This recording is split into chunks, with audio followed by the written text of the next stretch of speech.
Hello everyone, welcome to the episode of Whiteboard series. In this episode, I'm going to explain the importance of love. I have explained in the previous videos the importance of love. However, in this video, we will understand why we have to love, what is the power of love, and all the depths of love. So basically, love is something. Love is an energy which comes out of the Anahata chakra. So there are a total of 7 chakras. That is Sahasrara chakra, Ajna chakra, Vishuddha chakra, Anahata chakra, Manipura chakra, Swadhisthana chakra, Muladhara chakra. So these chakras are placed in the different parts of our spine. That is Sahasrara on the top region here, and Ajna chakra here on the forehead region, and Vishuddha chakra on the throat region, then Anahata chakra on the chest area, and Manipura chakra on the abdomen area, Swadhisthana in the reproductive areas, and finally Muladhara in the base of the spine. So these different chakras govern different types of desires. That is Muladhara chakra on the base of the spine governs the desire for food and sleep. Swadhisthana chakra on the reproductive areas governs the desire for sex. Manipura chakra on the abdomen area governs the desire for power. Anahata chakra on the chest area governs the desire for love. And Vishuddha chakra on the throat area governs the desire for speech, that is communication. And Ajna chakra on the forehead area governs the desire for intellect. And finally Sahasrara chakra, that is on the top crown area, governs the desire to exist. So different chakras govern the different desire forces, and that is why we are inside this Maya. So the different desires are the reason we are inside this Maya. That is when your consciousness was in the Sadashiva state, that is outside Maya. So basically the Maya Leela is the womb of Mahavidya Tripura Sundari. So the entire causal realm, astral realm, physical realm is the womb of Tripura Sundari, and inside the womb of causal realm is the astral realm. Astral realm is the womb of Kali and all the Anahata deities. And finally, the physical realm is the womb of Tripura Bhairavi.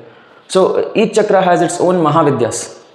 That is, Sahasrara chakra has the Mahavidya Tripura Sundari, Ajna chakra has Mahavidya Chinnamasta, Vishuddha chakra has Mahavidya Matangi and Tara, Anahata chakra has Mahavidya Kali, Bhuvaneshwari, Baglamukhi, Dhumavati, Manipura chakra has Mahavidya Kamala, Swadhisthana chakra has Kamakala Kali, and finally Muladhara chakra has Tripura Bhairavi.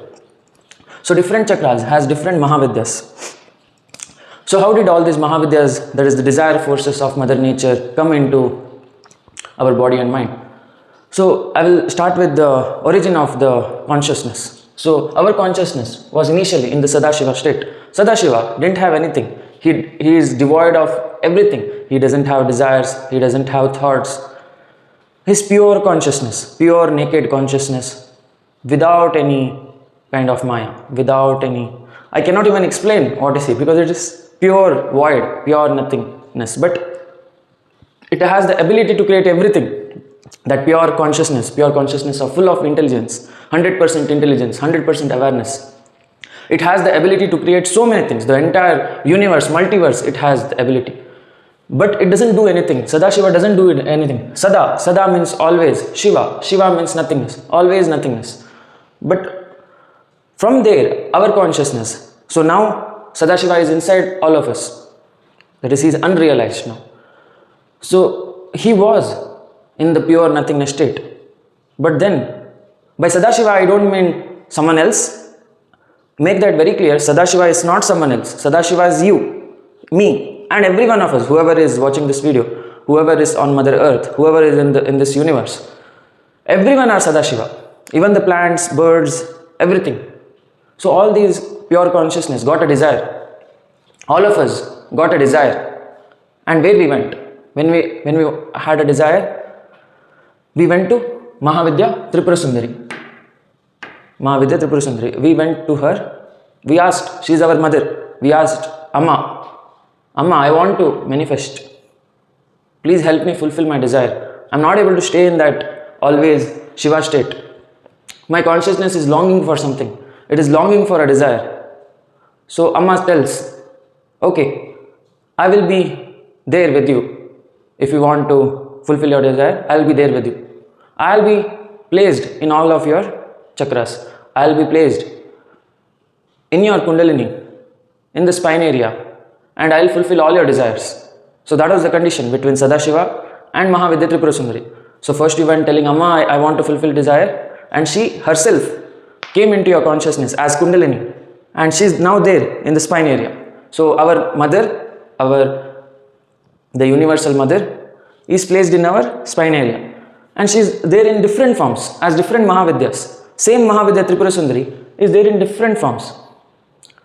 Each forms representing different desire forces. So the physical realm belongs to the consciousness which has 7 types of desires, which has lot of desires. All of us animals, right, including humans, we all of us have lot of desires. So the consciousness which has lot of desires, it has been put in the physical realm with 7 chakras, and consciousness which has only 4 types of desire, that is love, speech, intellect and desire to exist, they are put in the astral realm. And consciousness which has only the desire for intellect and existence, they are put in the causal realm as Garbhodakshaya Vishnu. So in the causal realm there are a lot of causal beings called as Garbhodakshaya Vishnus, including Krishna. Krishna is in the Goloka, and Shankar Mahadev in the Kailasa Parvata, that is the causal Kailasa, not the physical one. So there are a lot of causal beings in the causal realm who just have the desire for existence and intellect. So they are very highly intelligent beings who are capable enough to create entire universes. So these causal beings, right, the dots that I did, are capable of enough to create universes. So from the pure consciousness state, they just had these 2 desires, due to which they are in the causal realm. If you increase your desire, you will be there in the astral realm, and if you still more increase the desire, you will be there in the physical realm. So these are the conditions that you have put yourself. I'm not saying that someone has put you inside this Maya. Nobody has put you inside this Maya. Make that very clear. Nobody in the entire universe has put you in this place. So you are not stuck in this place. You have put yourself in it. You have put yourself in this dream. That is, in all the realms, there are 14 lokas spread across. That is, from Naraka, Atal Vital Sutal Talatal Mahatal Rasatal Patal, Bur Bhua Swaha Maha Jana Tapa Satya. So it is spread across the 14 solar systems. Habitable solar system are spread across all the realms, and you have chosen, I want to be a part of this solar system, and I want to have these types of desires, and I want to be a part of this country, this city. So everything you have chosen. Nothing is forced here. In the Maya, that is the basic concept. Nothing is forced, you have chosen. That is, you as a soul, you as a Sadashiva has chosen. You have begged the mother, the divine mother, I want to have these desires. So we will not talk about who the mother is, because we can't even comprehend who she is. Like, she is beyond our comprehensions. She is Parashakti. So we can't comprehend that whatever is there in the mother's creation. So we will just talk about Sadashiva and Mahavidya Tripura Sundari, but we never know who is she actually. We may think she is a creation of Shiva, but at the end of the day, we never know who is she. She is beyond everything, Parashakti. So we'll just stick to the conversation between Shiva and Tripura Sundari. We will not go beyond that, because beyond that, beyond the conversation of the mother and son, the loop of mother and son, even I don't know what is really going on. So I'm starting from the conversation between a mother and son. Shiva being the son, Mahavidya Tripura Sundari being the mother. So from there we started, the creation started. So creation didn't start from Big Bang theory and all that. That's all bullshit. That is, Big Bang theory says that the universe got created, but the universe doesn't exist actually. The universe exists because you are observing it. Without the observer, there is no universe. Without Vishnus, that is the dreamers, the causal beings, there is no universe only. They are the creators of universe who create it using their desire forces. Every desire forces create universe. If there are no desires, there is no universe. If there is no observer, there is no universe. So there is no Big Bang theory. All those modern science theories are complete crap. So the real truth is from the conversation of our own consciousness, that is Shiva, and the mother, that is Tripura Sundari. So from there it starts. So we have begged, after becoming causal being, Garbhodakshaya Vishnu, after creating an entire universe, we were like, Amma, we want to communicate. So she gave us Vishuddha Chakra, the ability to speak. So she manifested herself as Mahavidya Tara and Matangi here, so that we will get the knowledge and ability to speak with other consciousness who also came inside Maya. Then we still had more desire. We were like, Amma, I want love. I want to love a girl. I want to love a boy. I want to have a husband. I want to have a wife. I want to have a girlfriend, boyfriend. So all that started. So And also it doesn't restrict only to your partners, but also dogs, cats, parents, children, brothers, sisters. I want to have a brother, sister, dog, cat. I want to have a family. So all that started, desire for love. So the mother gave you that also. Then again, you were like, Amma, I want to have money, fame, power in the society. I want to impress this girl, I want to impress this boy. So I want money, fame, power in the society. So she gave another chakra, tick. Then you were like, Amma, I want to have sex with my wife, sex with my boyfriend, girlfriend. So she was like, okay, tick, another chakra, Swadhisthana. And again, Amma, I want to have food and sleep. I want to eat food and sleep. She was like, okay, tick. So like that. That is the conversation between Shiva and Shakti. So Shiva, that is you, me, and every one of us, we started asking and we never ended. From here till here, we always kept on asking, Amma, I want this, I want that, I want this, I want that. Then we got all the chakras. And now we feel stuck by our own desires. We ourselves chose the desire, now we are stuck inside our own creation. So that is what is going on. Even the Kali Yuga, that is the most shittiest yoga, where only the external world is given importance, only electronic gadgets are given importance. That also you chose. You chose to be born in Kali Yuga because you want to be shitty. That's why you chose to be born in such an era where only external things are given importance. The Rahu is given importance. So that now we are stuck in the Kali Yuga, Pratama Phade, in the physical realm, in the Bhurloka, the 8th solar system, in whichever nation you are, that is maybe US, India, Russia, or wherever you are. We have chosen it. Don't tell that someone has put you here. That is the most shittiest blame game that you can have. Now, we will look into the importance of love.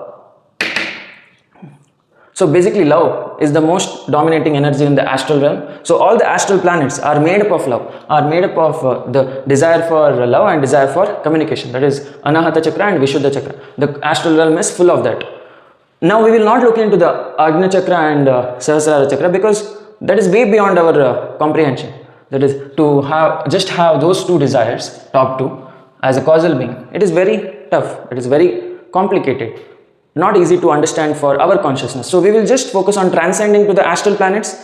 Nobody can go to Sadashiva directly. Whichever powerful human being on earth cannot go to Sadashiva or causal realm directly. They can just go to the astral realm, astral planets, that is Bhuva, Swaha, Maha, Loka and Hiranya Loka, Pitruloka. So we are only capable of going to the upper 3 solar systems. We are not capable of going to Jana, Tapa, Satya Loka. That is beyond our comprehension, the Vaikunta Lokas in the causal realm. So we will not look into that. We will just focus on going to the astral planets like Hiranya Loka, Bhuva Loka, Mahaloka. So we will only focus on that. Now how to go to those astral planets, which is reachable if you focus on right things in this life. So in this life, if you focus on the right things, you are capable enough to go to the astral planets. And why should you go to the astral planets? Because that has more freedom in it. That is, you have freedom to create. Basically, the whole point of Maya is the freedom to create. So every day in the morning you get up, you create something. You are the Brahma. That is, every time you wake up in the morning, you are a Brahma. You create, then you sleep and go back to your Vishnu form. Then again you wake up, create, then again you sleep and come back. So Vishnu, when he starts dreaming, he comes like this. Then from the Manipura chakra, he comes out as Brahma. He creates something in the physical realm, then goes back to sleep. So that is what happens our day-to-day life. We have many parallel lives. So in the astral planets, you have another parallel life where you create using your Anahata. And in the causal realm, you have another parallel life where you create using your Sahasrara and Ajna. And in the physical realm, your parallel life is of creating through the Manipura and the lower 3 chakras. Now, the whole point of this video is for you to understand the importance of love. So love means being selfless, being unconditional. For example, let's say there is a very diseased dog, not a cute one. If it is a cute one, then it is conditional love. You know why? Let's say it's a very diseased dog, full of skin infections and lot of hunger, very thin, fragile. Now you start helping it, not with pity, but instead a will to make it better, to make it healthy. Just to make it healthy, no other reasons. There is no reason for you to help it. You just want to see it in its better form, in its evolved form. in a state where it is capable enough to evolve. So you feed it, you take it to doctor, you treat all its diseases using all the shots. Then finally, you wait for one day when it becomes very healthy. So that is unconditional love, where you treat someone or something with so much love and affection that it comes to a state where it can evolve itself, where it can be independent. So you have taken the dog from the most dependent state to the most independent state. And that is love. That is, freeing a bird is love, not capturing it. Now, let us say you are a mother. Let us say you are a father. You are a parent, basically. Now you have a child. The child doesn't listen to you. The child is always frustrated at you as a parent. The child doesn't like his or her parent, but still you are loving the child. You are sacrificing for the child. You are bringing food to the table. You are giving the child food, care. Even if the child doesn't respect you, you are giving it. And that is unconditional love. When the other person is not respecting you, not treating you well, still you are treating it well because it is your duty as a father to take care of your son or daughter. It is your duty as a mother to take care of your son or daughter. So when you are doing it with the intention of responsibility rather than any expectation, then that means that you are unconditionally loving. So there are many ways you can unconditionally love. Let us say you have a girlfriend or boyfriend and you are providing so much love, care and affection to the girlfriend, boyfriend or your husband, wife, and you are not expecting anything in return. That is, if you expect anything in return, let's say some kind of sexual pleasure, some kind of validation, if you expect anything back, then that means you are not loving. You are conditionally trying to control the other person. So all these lower chakras, right? Muladhara, Swadhisthana, Manipura, the three lower chakras are always conditionally loving. So in Muladhara, if you are loving a person because he or she is giving food, then that is conditional love. And in Swadhisthana, if you are loving a girl or a boy with the expectation that he or she will give sex in return, is conditional love. In Manipura, if you are in relationship or partnership with someone, even friendship with someone, because he or she is gonna give you something materialistic like money, fame, power, then that means you are conditionally loving. You are just there with the other person for the money, fame, power. You are not there because of real friendship or real love. That is conditional love. So the lower three chakras are only conditionally loving. So you have to be very aware who is loving you conditionally. You have to keep them with 10 arm distance, not 1 arm, 10 arm distance. And finally, Anahata. So when it comes to Anahata, the person helping you will not expect anything. He'll just help you for the sake of helping, as a responsibility of a friend, mother, father, or whoever it is. He will help you with the responsibility and not with the intention of any expectations. So the meaning of love is unconditional, selfless, no expectation, and taking care of the other person selflessly. So that is love. No expectation, pure selflessness, and a pure sense of responsibility, not expectations. So this is the love I am talking about, the Anahata love. So when you increase this love, which frees the other person rather than capturing it, then that means that you are evolving. You are evolving into something which is beyond a human. So the humans have 7 desires, 7 chakras, including the lower 3 chakras. But an astral being doesn't have the lower 3 chakras, and that is why it is an astral being. Your parallel life, which you are living in the astral planets, is a very beautiful one, filled with unconditional love, pure selflessness, no expectation, complete responsibility of helping the other person evolve and not expecting anything in return. So that is what you are doing in the astral planets right now also. Because time is not linear in the astral causal planes. It is linear only for the 3-dimensional beings who are in the physical realm. So for the 3-dimensional beings it is linear. However, for other evolved species like astral causal beings, it is not linear. It can be skipped however it wants to. So let us not dive deep into the time aspect of the creation. We will look into the chakras, that is love. Now, if you learn how to unconditionally love, if you learn how to not have any expectation, if you learn how to free a bird, how to free the other person and help the other person evolve into a state where they are not dependent on you, they are very independent, that is unconditional love. That is Anahata love. The lower chakras are always with an expectation of food, shelter, sleep, with an expectation of sexual pleasure, with an expectation of money, fame, power. Lower three chakras are always in an expectation of something. So be very careful of it. Never give rise to those thoughts, emotions. Even if it comes, it's natural because you are there in the physical realm for some reason. And you have chosen to have these chakras. So it is very natural for you to have those, but if you want to evolve, then you have to learn how to let go of the lower chakra desires. You have to learn how to unconditionally love. It's a very tough act of unconditionally loving. It easily gets influenced by the lower chakras, by the lower lokas also, that is Atal, Vital, Sutal. Even the lower entities will try to attract you, will try to feed more and more lower chakra desires so that you stay in the respective realm and you don't transcend, because there are a lot of forces stopping you from transcending, a lot of forces stopping you from understanding love. But there is the higher beings, the causal beings like Krishna, Shankar, Mahadev, the astral beings like Yogananda, Vivekananda, the Janaloka, Tapaloka beings like the Saptarishis, Vishwamitra, Atri. So there are many higher beings also who are trying to help you increase the love aspect, increase the intellect aspect. So focus on them. Don't focus on people who are promoting the lower three chakras. So try to increase it, try to increase the Anahata. As the Anahata expands, what happens is it slowly starts absorbing the energy from the lower three chakras. As soon as the food gets digested, it immediately goes to the Anahata. It doesn't feed the Swadhisthana Manipura, directly goes to the Anahata. So you have to know how to first absorb energy, maybe through sunlight, food, or whatever it is. First, give the Kundalini an origin. So Mooladhara gives the Kundalini the origin. That is when food gets converted into the ATP molecules. Try to shoot it to the love.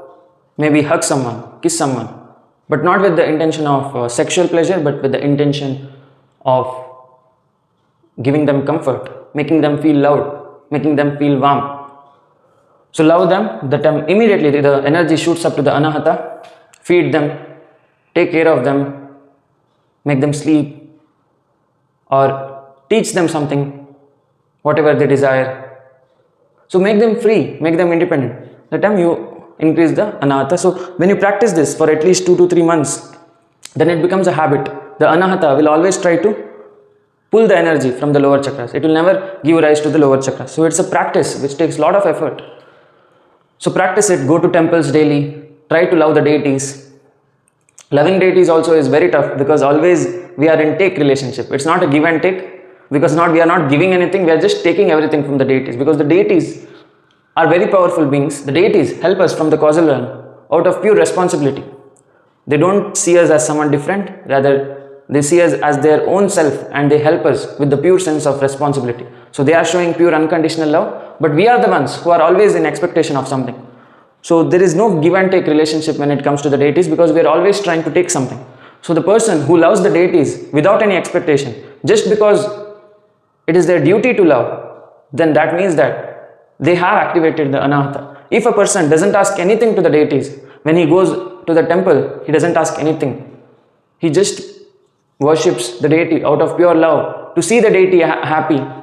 That means you are loving unconditionally. So there are many examples like Kanakadasa, Meera Devi, Tulsi Das. So there are many enlightened yogis, the Bhakti Marginis, who are just loving the deity out of pure love, just to make the deity happy, not to make themselves happy. They just want to see Krishna, Shiva, Parvati, Shakti, Durga, Kali Ma. They just want to see them happy. They don't want to take anything from them. So when this is the case, you truly have activated Anahata and you are completely ready to transcend to the higher realms. So that is the most important aspect of the Anahata, which you have to learn in this life, the importance of love. So I hope this video has brought some light to your consciousness. Thanks for watching. We'll meet in the next video. Jai Mahakal.